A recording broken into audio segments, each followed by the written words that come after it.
अस्सलाम वालेकुम everyone. Last lecture में हमने पैरामीटर्स के बारे में पढ़ा, फंक्शन को डिफाइन करने के बारे में पढ़ा और रिटर्न स्टेटमेंट। इसके अलावा हमने बहुत सी चीज़ों के बारे में पढ़ा फंक्शंस के रिलेटेड। लेकिन आज के लेक्चर में हम देखेंगे फंक्शन के प्रोग्राम और इजी प्रैक्टिस प्रोग्राम्स को सॉल्व करेंगे। सबसे पहला प्रोग्राम जो हमने करना है वो है कि स्क्वायर ऑफ नंबर। हमने नंबर का स्क्वायर फाइंड करना है। कोई भी ऐसा नंबर लेके, सपोज वो 2 है तो 2 का स्क्वायर क्या होगा, मतलब 2 का अगर मैं कह रही हूँ सपोज 5 है तो 5 का स्क्वायर क्या होगा, 5 मल्टीप्लाई बाय 5 कोर्स 25 होगा। 2 का स्क्वायर 4 होगा। बिल्कुल इसी तरह हमने नंबर्स का स्क्वायर फाइंड करना है। सबसे पहले मैं एक फंक्शन बना लूंगी डेफ स्क्वायर नाम से, कि हमारा पहला फंक्शन जो है वो डेफ SQUARE स्क्वायर नाम से है। ठीक है, उसके अंदर मैं एक पैरामीटर डिफाइन करूंगी नम नाम का, उसको मैं कोलन से क्लोज कर दूंगी। अभी कोलन क्या करेगा कि हमारे पास इंडेंटेशन दे देगा जो भी हमने सोल्व करना है। अब मैं क्या करूंगी, मैंने फंक्शन बनाया है, फंक्शन के अंदर मैं क्या लिखूंगी, मैंने क्या रिटर्न करवाना है, जो रिटर्न करवाना है। मतलब मैं चाहती हूँ मेरे पास एक नंबर है, उसका स्क्वायर रिटर्न हो। तो स्क्वायर कैसे होता है, सपोज अगर मैं कहती हूँ एक नंबर 5 है और 5 का स्क्वायर कैसे, इसके आगे मैं आपको कमेंट करके दिखाती हूँ। मैं 5 का स्क्वायर लेना है तो वो कैसे होता है स्क्वायर, 5 का स्क्वायर 25 होता है। तो 5 का स्क्वायर 25 कैसे है, ऑफ कोर्स 5 मल्टीप्लाई बाय 5, मतलब 5 को 5 के साथ ही मल्टीप्लाई करेंगे, 5 को 2 बार मतलब मल्टीप्लाई करवाएं तो उसका स्क्वायर आता है। ठीक है, बिल्कुल इसी तरह 2 मल्टीप्लाई बाय 2 करूंगी तो 4 का स्क्वायर। तो बिल्कुल इस तरह मैं रिटर्न स्टेटमेंट में क्या लिख दूंगी, नम मल्टीप्लाई बाय नम, मतलब जो भी नंबर है उसको जब आप दूसरे उसी नंबर से मल्टीप्लाई कर दोगे तो हमारे पास क्या आ जाएगा, उसका स्क्वायर। अब मैं क्या करूंगी, फंक्शन के बाहर आके एक नंबर लूंगी, नंबर नाम का वेरिएबल लूंगी। मैं नंबर में क्या लूंगी, मैं नंबर मांगूंगी यूजर से कि मुझे एक नंबर एंटर करो, और मैं उसको कहूंगी इनपुट करवाओ क्या, इंटर आ नंबर प्लीज। मैं उससे कह रही हूँ एक नंबर एंटर करो, एक नंबर जो भी वो एंटर करना चाह रहा है। ठीक है, और इधर जो है थोड़ी सी मिस्टेक कर दी है, तो ये नंबर एंटर करो। ठीक है, अब मैं क्या करूंगी, प्रिंट स्टेटमेंट में जाकर स्क्वायर को प्रिंट करवाऊंगी। स्क्वायर को कैसे प्रिंट करवाऊंगी, मैं अपने फंक्शन को कॉल करूंगी। सबसे पहले मैं यहाँ लिखूंगी स्क्वायर ऑफ गिवन नंबर इस। मैं ये क्यों लिख रही हूँ, ताकि मेरी आउटपुट थोड़ी अच्छी डिस्प्ले हो। और ये आप ना भी लिखो तो कोई इससे वो नहीं है, मतलब फर्क नहीं पड़ेगा, बट मैं लिख इसलिए रही हूँ ताकि हमारा जो भी आंसर हो वो अच्छे तरीके से डिस्प्ले हो। और इधर मैं क्या कर दूंगी, अपने फंक्शन को कॉल कर दूंगी। फंक्शन को कॉल कैसे करूंगी, या फंक्शन को इन्वोक कर दूंगी। उसको कैसे फंक्शन को कॉल करूंगी, मतलब स्क्वायर लिख के, और मैं इधर फंक्शन को कॉल कर दूंगी। लेकिन मैंने इधर एक मिस्टेक की है। मैंने क्या किया, मैंने स्क्वायर फंक्शन को कॉल कर दिया, लेकिन मैं चाहती हूँ स्क्वायर लूँ। फिर स्क्वायर किसका लूँ, मुझे उस नंबर की भी जरूरत है। मैं अंदर लिखूंगी पैरामीटर में नंबर, कि इस नंबर का स्क्वायर आ जाए। सपोज अगर मैं इसको रन करती हूँ प्रोग्राम को फर्स्ट, तो अब देखो वो मुझसे नंबर पूछ रहा है, नंबर मुझसे पूछ रहा है 5। अब वो मुझे बता रहा है अच्छा यहाँ कोई मिस्टेक हो गई, अच्छा यहाँ हमने नाम नहीं लिखा। ठीक है, अब दोबारा इसको रन करके मैं आपको दिखाती हूँ। तो क्या करेगा, नंबर एंटर करवाऊंगी 5। अब नंबर एंटर कर दिया 5, दूसरे में मैं जब उसको एंटर करूंगी तो हमारे पास क्या आ गया, square of given number is 25। ठीक है, लेकिन अगर ये इनपुट स्टेटमेंट ना भी हो तो भी मैं इसको ले सकती हूँ। अब तो मैंने यूजर से पूछ रही हूँ ना, तो मुझे नंबर एंटर करवाओ और मैं स्क्वायर करवाऊँ। लेकिन वैसे अगर मैं स्क्वायर फाइंड करना है किसी नंबर का, तो मैं स्क्वायर के अंदर लिख दूंगी कि मुझे नंबर 2 का स्क्वायर दे दो। ठीक है, तो हमारे पास क्या आएगा, square of given number is 4। अभी तो मैंने यूजर से पूछा था ना, इधर मैंने यूजर से पूछा था कि तुम एक नंबर एंटर करो, और उस नंबर को मैंने स्क्वायर लिया था। लेकिन हम खुद से भी नंबर एंटर करके स्क्वायर फाइंड कर सकते हैं। बिल्कुल इस तरह अगर मैं मुझसे दोबारा नंबर पूछे, मैं उसको बताती हूँ कि 6 का स्क्वायर फाइंड करो। 6 का स्क्वायर कोर्स 36 होता है, तो 36 डिस्प्ले होगा।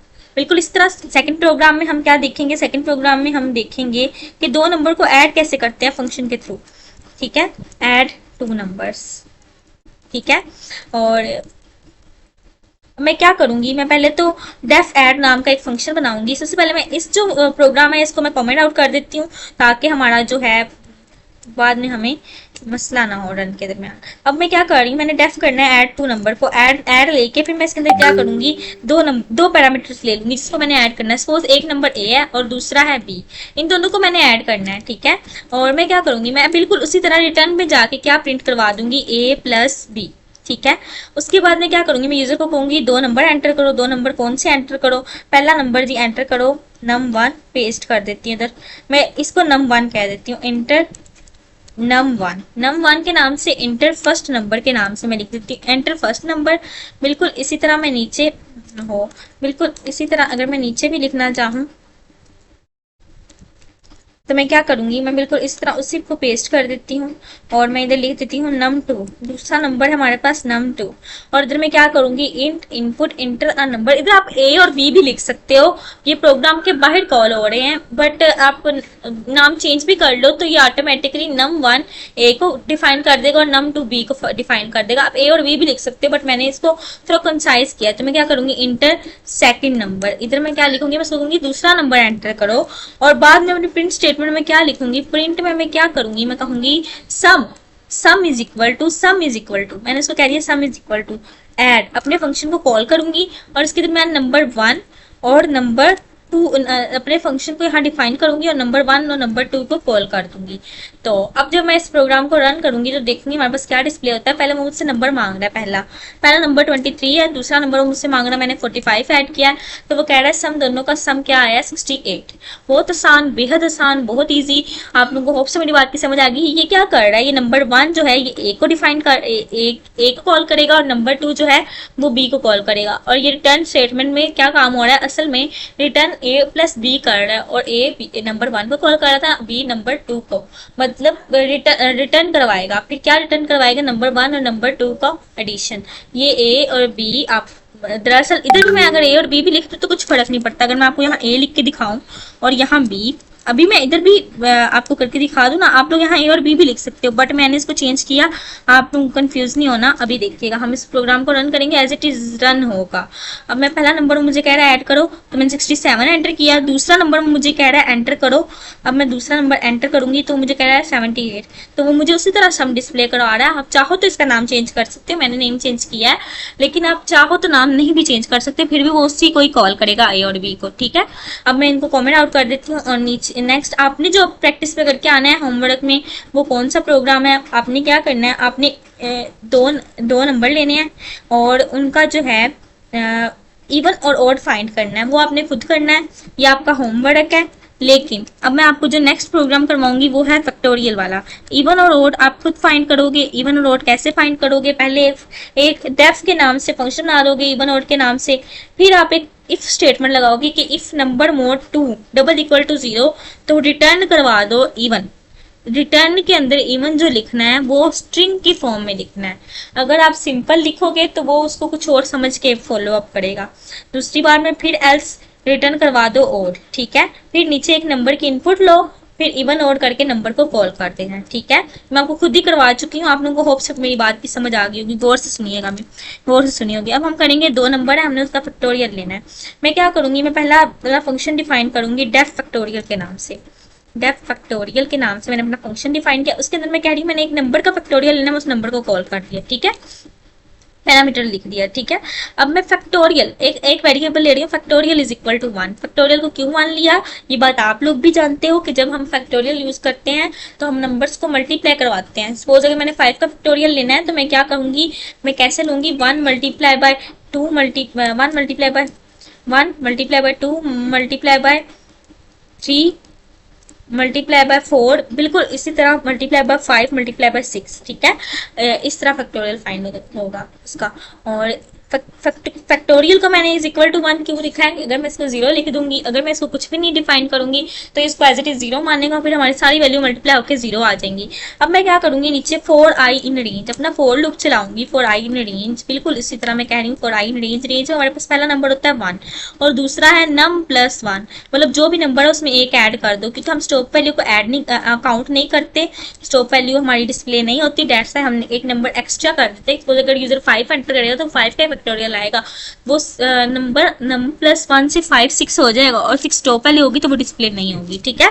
और अब इधर मैं क्या करूंगी, लिखूंगी factorial is equal to fact multiply क्या करवाऊंगी मैं आई के साथ, मतलब आई में जो भी वैल्यू है वो मल्टीप्लाई हो जाए, ठीक है।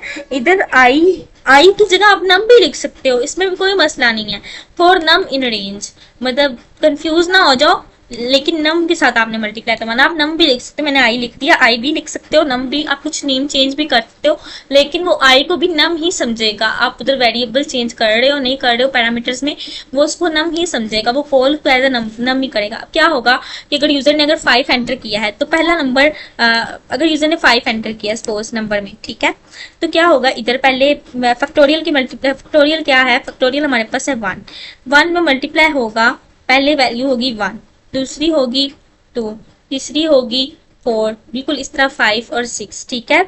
और अब मैं नेक्स्ट नीचे रिटर्न करवा दूंगी, किसको रिटर्न करवाऊंगी, फैक्ट को, मतलब फैक्ट में जो भी है वो रिटर्न हो जाए। बिल्कुल इस तरह मैं नीचे इनपुट लूंगी, इनपुट में मैं क्या लूंगी कि एक नंबर लूंगी, इधर मैं वही पेस्ट कर देती, मैंने नंबर को इनपुट लिया होगा ऑलरेडी, तो मैं क्या करूंगी एक नंबर एंटर करो, यूजर को कहूंगी, और नीचे प्रिंट स्टेटमेंट में उस नंबर को कॉल कर दूंगी, ठीक है। तो वो नंबर कैसे कॉल करूंगी, मैं उसको कहूंगी प्रिंट स्टेटमेंट में factorial, factorial is, factorial is equal to, और बिल्कुल इसी तरह मैं नीचे क्या कॉल कर दूंगी, फैक्टोरियल, और इसके अंदर हम अपना नंबर लिख देंगे जो भी नंबर होगा, ठीक है। अब हम जब इसको प्रोग्राम को रन करेंगे, सबसे पहले हम इसको, हमने कमेंट आउट कर दिया, यस, ठीक है। अब हम इसको रन करते हैं तो हमारे पास वो कह रहा है पहला नंबर एंटर करो, नंबर एंटर किया है जी 5, 5 का फैक्टोरियल फाइंड करना है, तो फैक्टोरियल, फैक्टोरियल इज 1, ये कैसे हुआ, अच्छा हमारे पास मिस्टेक क्या आई है कि ये 1 हो गया, और ये अच्छा ये रिटर्न जो स्टेटमेंट थी इसको हमें 4 के नीचे नहीं लिखना चाहिए था, ये डेफ की है, और 4 की अलग से इंडेंटेशन चल रही थी, हमने इसको 4 के नीचे लिखा था, डेट्स वाई क्या कर रहा था, factorial of 5 would give 1 instead of 120, ठीक है। और ये एज केस था कि मतलब हमारा जो कोड था वो ऑलरेडी 0 को हैंडल करके कर रहा था, बट मैंने इधर थोड़ी सी मिस्टेक कर दी थी, रिटर्न फंक्शन इनसाइड हो गया था फॉर लूप के, ठीक है। अब हम इसको रन करके देखते हैं, तो अब मैं 5 लिखूंगी तो 120 ही, हाँ 120 ही रिटर्न हुआ, बिल्कुल। अब ठीक है, हमारी लॉजिक होप्स आप सबको इस बात की समझ आ गई होगी। पता क्या हुआ था, हमारा ना return function inside the for loop हमने लिख दिया था, डेट्स वाई हम फंक्शन, हमारा फंक्शन हर बार आफ्टर मल्टीप्लीकेशन 1 रिटर्न कर रहा था, बस ये हुआ था और कुछ भी नहीं हुआ था, ठीक है। और ये इंडेंटेशन की पाइथन में हमेशा मिस्टेक रखनी चाहिए। अब आपने नेक्स्ट प्रोग्राम, एक बहुत इजी प्रोग्राम आप लोग भी आपने सॉल्व करके आना है, वो क्या है, मैं आपको 2-3 प्रोग्राम बता देती हूँ एज अ प्रैक्टिस के लिए। आपने कोई भी एक फंक्शन, कोई भी एक ऐसा प्रोग्राम लेना है जिसमें आप लॉजिक फाइंड करो कि नेदर द नंबर पॉजिटिव है, नेगेटिव है या 0 है, ये आपने फंक्शन के थ्रू करना है। दूसरा कि आपने क्यूब फाइंड करना है, मतलब एक नंबर है उसको हम एक दफा मल्टीप्लाई करते हैं तो वो होता है स्केयर, और अगर हमने क्यूब का फाइंड करना तो हम क्या करेंगे, इसकी भी एक लॉजिक है। अब आपने ये समझ रही है कि हमने 2 दफा नंबर को मल्टीप्लाई किया तो स्केयर था, अब क्यूब कैसे फाइंड होगा, ठीक है, वो आप खुद अपने दिमाग में सोचेगा, मैं नहीं बता रही, ठीक है। और उसके अलावा आपने कोई 2 नंबर लेने हैं, उनमें मैक्सिमम नंबर फाइंड करना है, या फिर 3 नंबर भी ले सकते हैं, और एक नंबर आप, एक प्रोग्राम जो आपका बहुत ज़्यादा इंपॉर्टेंट प्रोग्राम है वो ये है कि आपने इवन और ऑड का प्रोग्राम खुद सॉल्व करना है। आज के लिए इतना ही, होप सो आप सबको मेरी बात की समझ आ गई। नेक्स्ट लेक्चर में हम पढ़ेंगे लाइब्रेरीज के बारे में और उसको डिटेल से तफसील से करेंगे।